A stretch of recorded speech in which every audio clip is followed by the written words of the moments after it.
welcome Pastor Rob here from Gateway Church Grand Prairie campus. I have some special guests with us. It's Todd and Melinda Lane. Guys, thank you so much for being here. I'm so thrilled and excited. So everybody that's watching, listen, if this is your first time, I pretty much started this about 8-10 weeks ago because I realized that I'm not as good as I thought I would be. I've been in children's ministry for like 25 years, been doing all sorts of different things with kids. I've always loved it and thought one day I'm going to be the best and the coolest parent ever. Then when I had kids, I realized this is way harder and I'm way worse than I thought that I would ever be. I mean, there's so many nights when parents, y'all understand this. At the end, you're thinking, dear Jesus, erase everything bad that I did today from the memory. I don't want to pay for the counseling that they're going to need. Guys, we all struggle. We all have problems, but we all need help, but we're embarrassed too. So listen, remove the embarrassment. I will be embarrassed for you. I will ask for help. So just listen in, take what you have, let the Holy Spirit speak to you and convict you, but just take little nuggets. So every week we bring in one couple and we just say, hey, what's one way that you feel like you're winning? So tonight is Elaine's. Guys, thank you so much for being here. I'm so excited. I can't wait to hear how you have messed up. And I'm just thrilled. Yeah.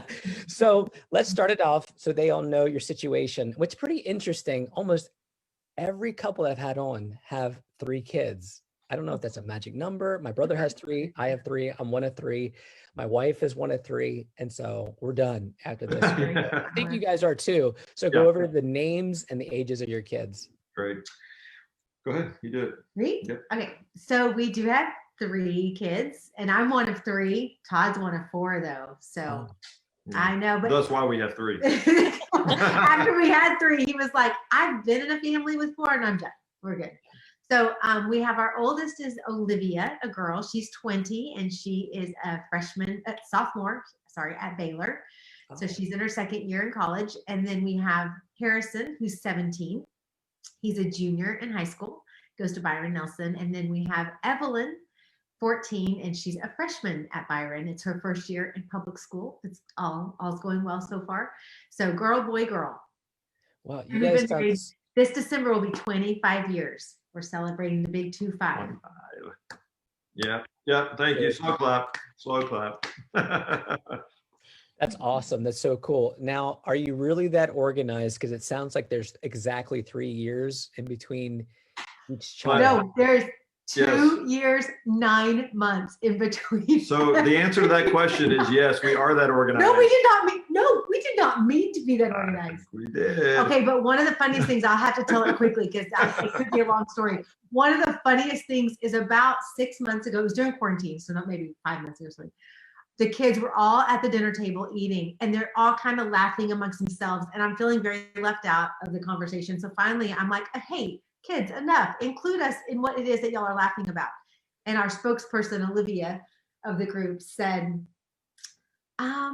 well, we all kind of just started talking about our ages and we did the math and found out we're all 2 years, 9 months apart. So y'all must have been really happy when we all turned 2. That's what I was just thinking. They're at the age now where they did the math. They're thinking of that kind of stuff, and we said, that's pretty. We're like, you're 2. That's great. I'm blushing right now just thinking about like. We wanted to ring in. Hey, when the kids turned 2, we wanted to ring in the terrible 2s. All right, they talk about that, and we were like, we're gonna ring it in. Boom. That's awesome. So cool. Well, oh yeah, no, good point. Yeah, never mind. Scratch that. We celebrated the terrible 2s. That's what we did. We celebrated the end of the terrible 2s. Okay. Well, this is what I ask every parent. I'm curious what you guys have to say in your insight and reflection. What's one way that you guys feel like you have won or are winning in parenting? Okay, well, so I think probably in anything, when you think about what you've done well, or you wonder, have you done well? It's always kind of TBD, until they're like maybe grown and have their own kids. Do you really know? Did it work out how you think it did? And that's probably where we are. Though I will say, the realization this year, it was only a month ago that Olivia turned 20. So for us, it was a big deal that we now have a kid who's made it through teenage years, is now out of teenage years. That makes us feel really old. But the reality of it is she's now in her 20s, and we can look at her life and go, okay, there's a significant era of her life that was complete. So when we look at all three of them, I think the biggest return that we feel, which I'm going to call success, um, is the kind of relationships we have with them. And if I were to say, if you picture sort of parenting decisions, and I know it's not quite like this, but it's like I have a choice with my kids to either sort of be, and again, it's not this stark, but either be relational or highly disciplined, and in my approach, disciplinarian. And I would say if we were to fall off that log one way, we would fall off the log of relational. Now, that's not to say we had rules, we have rules, but we're just highly relational. And let me say, I was thinking about this in the sense of like how to explain relational. That's not to say there's not rules. And I've talked before about, and I try to make it simple like Pastor Robert, three M's at different stages of their life. Okay. When they're young, we had to make them do stuff. Like, here's what you do. And then we had to turn into where we're modeling that. So we went beyond making to, sort of as they get a little older, they're observing. We had to model things, and we're still correcting and making, but this modeling. And then you get to the stage where you're really mentoring them. And that's a lot the season we're in, and definitely with our older ones, but just in that kind of transitionary season. And I would say in each of those, even when we made the kids do things, we modeled it for them, because we were relational. I feel a return on that for us has been the kids were responsive to us in our discipline because we were very connected and very relational. And the return on that in our life has been relationships that we still have with kids. Yeah, I would say even when the kids were younger, and definitely, I do feel like one of the successes that, if you want to mark it this way, is what you kind of hope for, or at least I feel, is as they get older, the less the disciplining is happening. So the only way that happens, let me encourage you, the only way that happens though is if it's consistent and a lot at the beginning. And so where we get to kind of reap some of the relational reward now is because there really were, we had rules and there were consequences, and we definitely held them consistently to the standard that we set. But even if they missed the mark and there was a consequence, there was always a relational component to the way we went about giving the consequence. So even in the consequence, it was still relational. There was a lot of love. It was always important that they knew, this is something you did, but this isn't who you are. And so, and even in that discipline, I would say, to emphasize the relational component. And again, probably many parents are like this, but depending on the home you grew up in, you had modeled for you a type of discipline. And so we would, even when we would discipline them, we'd spank, and then they'd run around and do their dance, where they're holding their, holding their bottom as they're running around and crying. But we would call them back to us. And we're not going to run around and chase them. We call them back to us, and then love on them, pray with them, reinforce our love to them, but make them really come even back to us, that look, this is a place of love for you. Though you may go around and do a dance and the discipline hurt at that moment, this is the place to return for that love and care. And as they've grown up, that remains, even though there's moments where we have to discipline, and the discipline looks different. Sometimes the discipline, even though it feels really heavy when they're young, because it's the consequences of discipline as they get older are more significant or more severe. Them recognizing this discipline doesn't have to sever relationship, and I'm calling you back to relationship, even though there was discipline here. But being unprompted, I did want to ask, I was running errands today with my 14-year-old Evelyn, and I just kind of let her know what we were doing. And I had given her the prompt that you had given us, that maybe, what's an area of success? And I just said, what would you say? And I literally gave her no direction. I just said, what would you say? And she thought about it for a second, and she said, I don't know if I know all the words to put it in, but this is how I feel. I have a lot of friends who, when they do something wrong, their consequence is just so big. But I feel like with you, she said, don't get me wrong, I'm going to say this word, but it's because I don't know the right word. But it's like y'all are more laid back. but not like you don't care, laid back, but just, she said, so what she said is, over time, what it taught me is, if I do something wrong, I'm not going to have this wrath of mom and dad. They're not going to freak out. Yeah, that's my words, not hers. She didn't use the word wrath. But she said, what would keep me from doing something though is, I over time learned I don't want to disappoint you guys. And so how I interpreted what she was saying is, we've never come with a really heavy hand on things, even though there's been consistent discipline if a rule wasn't, kept to the standard. But really where she's motivated more is, she said, I just don't ever want to disappoint you. And so how I'm hearing that from her 14-year-old mind is, there's enough relational equity there that if I fall short of the standard, I don't want to lose any of that relational equity. So I thought that it kind of reinforced what we were already feeling, is that's kind of been our goal. Now, just as anybody out there listening, we've maybe hit the mark more times than not, which might be why we can call it success. We've missed the mark. But it might be right here on the scale.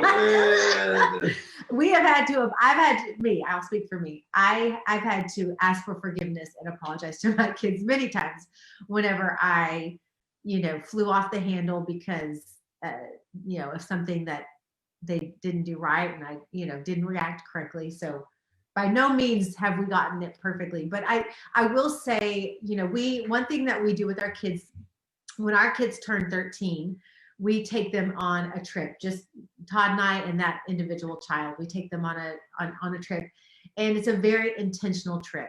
And so one of the things that I feel like we really establish and accomplish through that time with them is just reinstating, probably overstating, how much us being the keepers of their heart and us having their heart means to us, and how we believe that there's a lot of success if they will still, even when they get into those later teen years, when independence is really what they're wanting, if they'll still choose to kind of let us help navigate their hearts and have their hearts. So I think that, but that language for us started really young.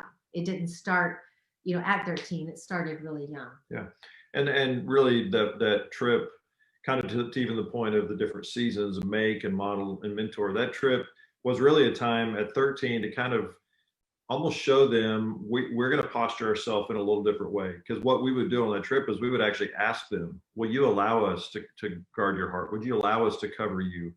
And almost kind of in a way, I mean, of course they're going to say, well, yeah. I mean, it wasn't ever like, nah, I don't think so. It's not like they pulled a power play on us all of a sudden, but yeah. So they wouldn't have a plane ticket back if they did. Yeah.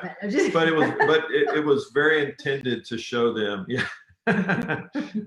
We want to ask you now to be invited into this covering. So then as we go into their teenage years, it allowed that relationship that we would be able to show them, we're here doing this, even part of the discipline is because you've invited us to guard your heart. And so we're going to protect you. We're going to do that because that is actually what you want. So. And when they're at the really young stages, because I know you've got younger kids, we don't give them the privilege of that. Is that the right word? Yeah.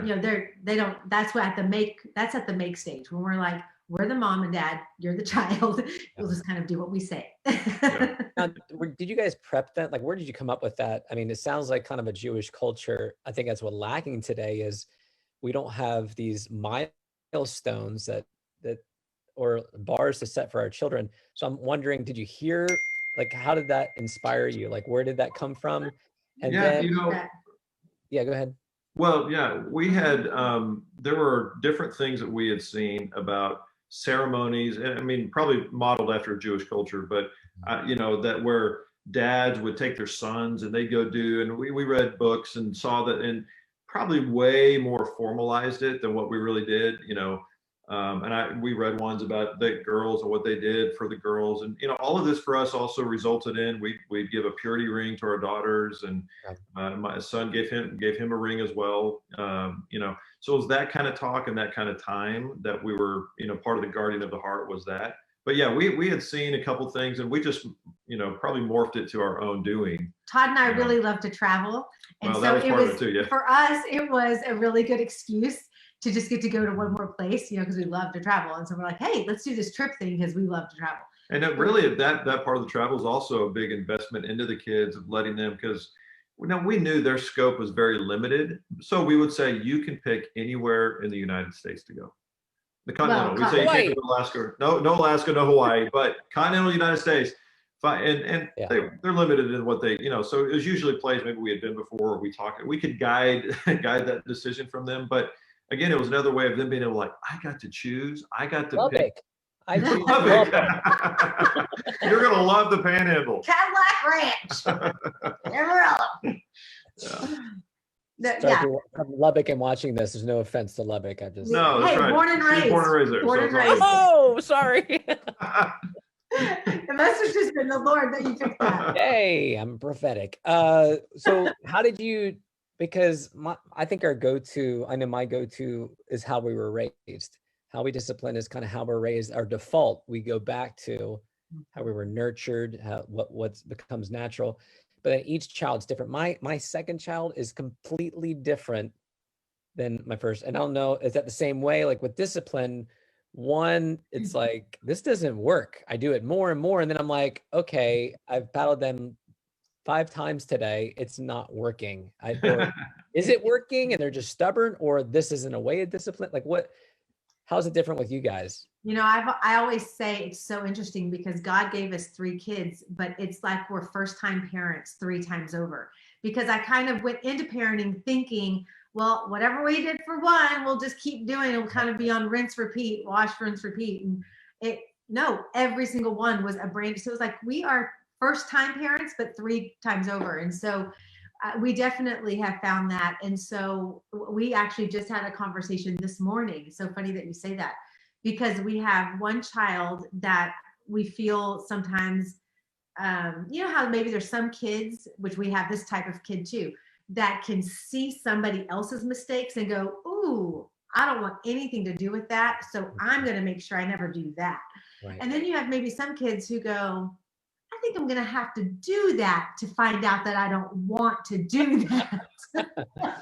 That's the hard way. Let's do that. Let's try that one. Yeah, that looks fun. And so in a way, today we had this conversation because I was defaulting. I came from a pretty strict upbringing, especially if it had to do with grades or school, because both my parents were educators. And so there was kind of a no nonsense approach in my home, kind of strong, very strict.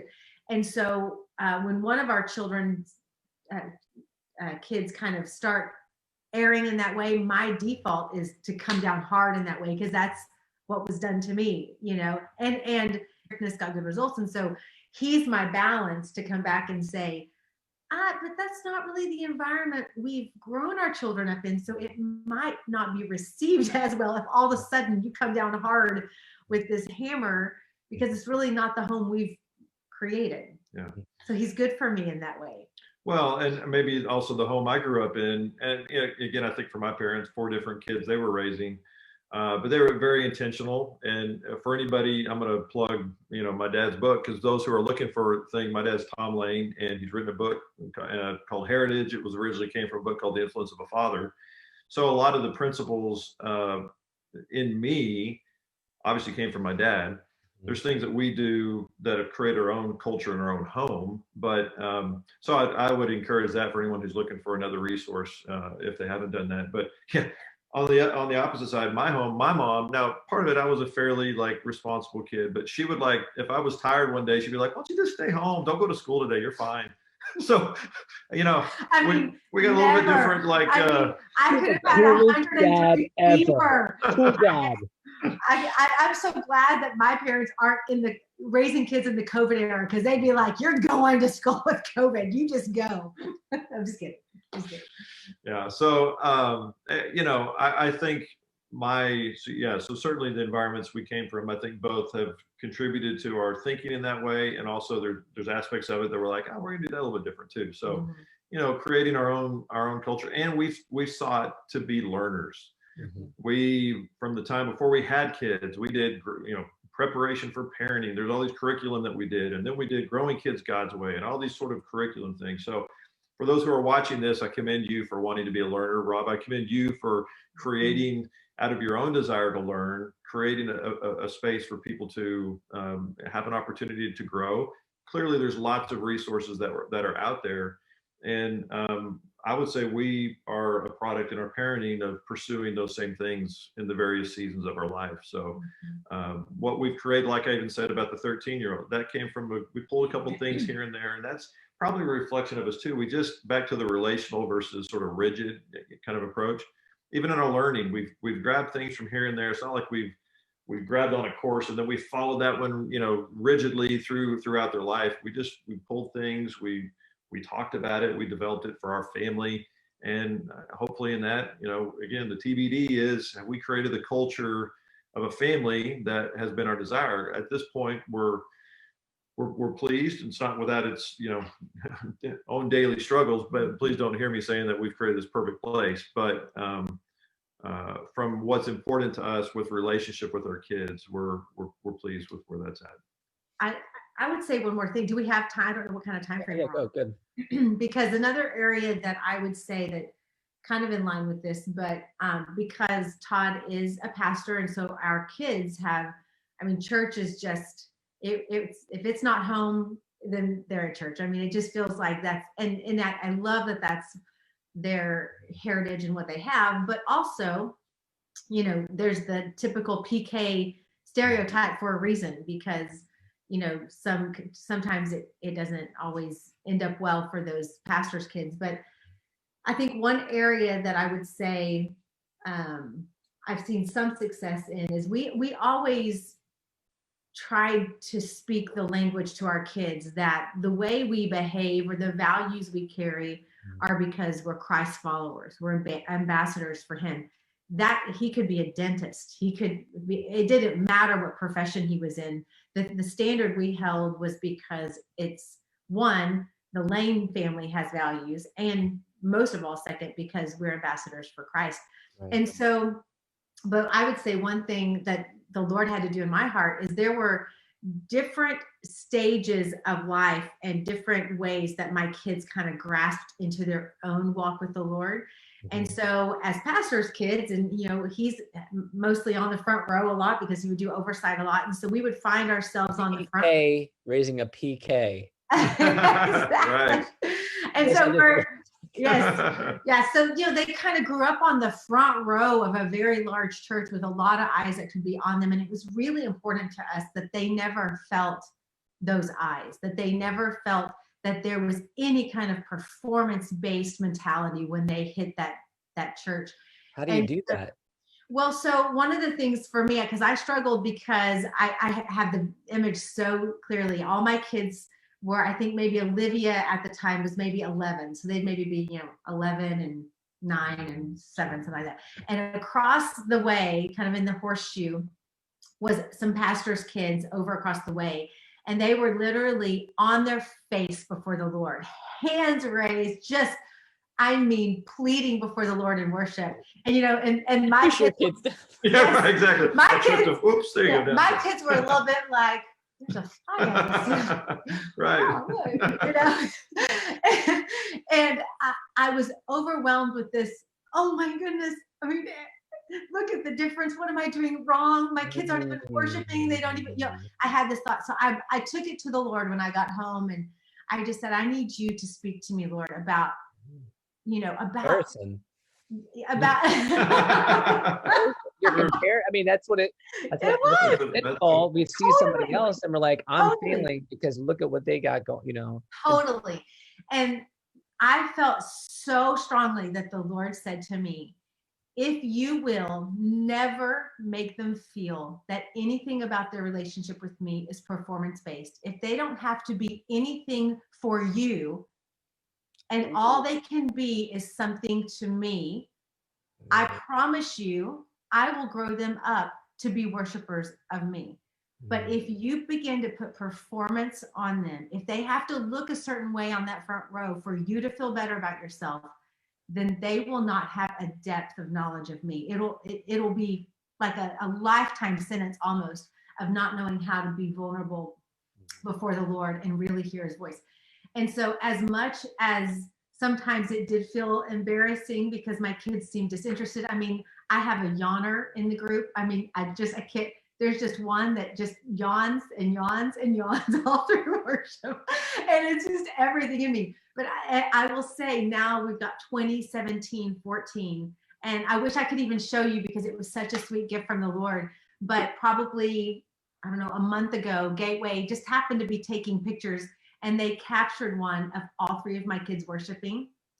And it was such a beautiful sight. I mean, it was so real and so authentic. And for me, it was a little bit of a full circle because it was the Lord showing me, see, since you didn't press it, since you let your pride go, you forgot about comparison and you just made sure their hearts loved me. Yeah. Now their hearts love me. So I would say that's good. Has been a big one. Yep. That's awesome. But there's a lot of parent pride that has to die. I mean, there's a lot of it because we are in a world of comparison, and some kids get things quicker than others. Mm-hmm. And so, that's so good, guys. Oh my word.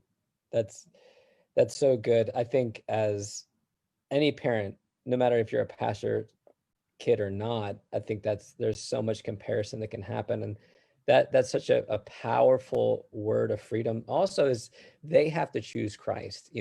We model it, like you said, it's like they should see the genuine, the sincerity in a relationship, that we're not different at church than we are with them. And guys, man, I appreciate your vulnerability in that moment too. Just being showing your pride. That's awesome. Thank you for showing your dirt. It's so good to see another hour. I've got pride out the wazoo. I can show you. We're not panning out to see the dirty room here. No, right, this is the clean area right here. So we're safe. So yes, thank you guys for being here, and all the parents that are watching, we're here for you. And you would be surprised. There's other parents that would be there for you too. None of us are perfect. So I encourage you, if you're alone, you might be choosing to be. So reach out to another family, start a small group, and it's not hard. It's called a small group because it's small. It's just a group of, and it could be just you and another family, not to complain to each other, but to encourage each other. So if you need help in any way, for any reason, it'd be financial or emotional, or just need someone to pray and to stand with you, just text the word connect to 71010. Gateway loves you. We want to be here for you. We want to surround you and be a family. I was just thinking about this today, and it's been so true in my life that God, this is, I don't know if it's a psalm or a proverb, but God puts the lonely into families. And it's so important to be connected, especially in this time where we're not allowed to, there's so many restrictions. Let that not be a restriction to you. Invite relationship into your life. So again, if you need anything, if you need help getting on the right path, finding a group, whatever it is, we want to help you. So thank you guys for watching, and we'll see you guys next week. So next week will be our last time with parenting, and then I got some new ideas for Tuesday night chat. So it'll be a lot of fun. Thank you guys, and I'll see you guys next week. Bye.